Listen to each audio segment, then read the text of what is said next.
In number 5, we have a right triangle that's actually split into two smaller right triangles, which means all three are similar. So you've got the large one, and then this one I'll call the small triangle, and then this other one that's formed we'll call the medium triangle. And we have to be able to recognize those three different triangles because we're going to compare two of them as we find the missing length. What we're trying to do is compare two sides in two of those triangles so that we can set up a proportion where one fraction is equal to the other one, and then use that to solve for the value of x.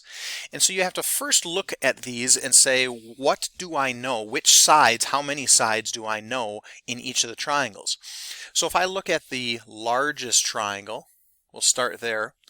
I am given the hypotenuse of that triangle, so this guy over here, and I'm given the short leg of that triangle over there. Okay, that's two sides that I can identify in that triangle. If I look at the smallest triangle, I have the hypotenuse that I can identify there. And at first it might not look like I have another side, but I do also know this side because I've got a value of 25 minus the portion that's 16. That would tell me that that short leg is 9. Okay, so I know two things about that small triangle. And then if I look at the medium-sized triangle over here, there's really only one side that I know of. It's the 16. There's no way that I can find this side or this side at this point, which tells me I'm not going to be using that medium triangle. I want to focus on comparing the largest triangle and the smallest triangle. So as I set up my proportion, I'm going to label where I'm going to put those.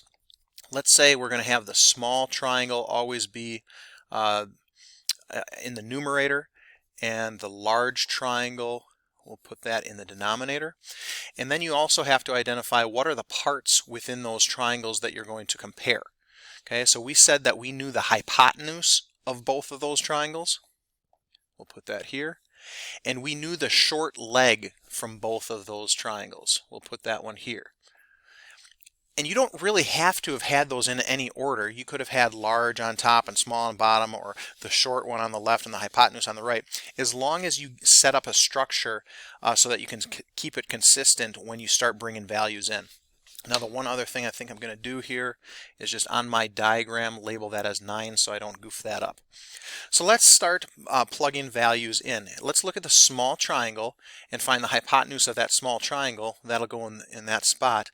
The small triangle's hypotenuse is listed as x, which is the value that we're trying to find, which is why it needs to be part of this proportion. The small triangle's short leg is 9. So we'll put that up here. Let's fill in our denominators. The large triangle's hypotenuse is listed as 25. And large triangle's short leg is over here, that's x. So that's the geometric side of this. That's, I think, the trickiest part, just making sure that we're setting up our proportion correctly.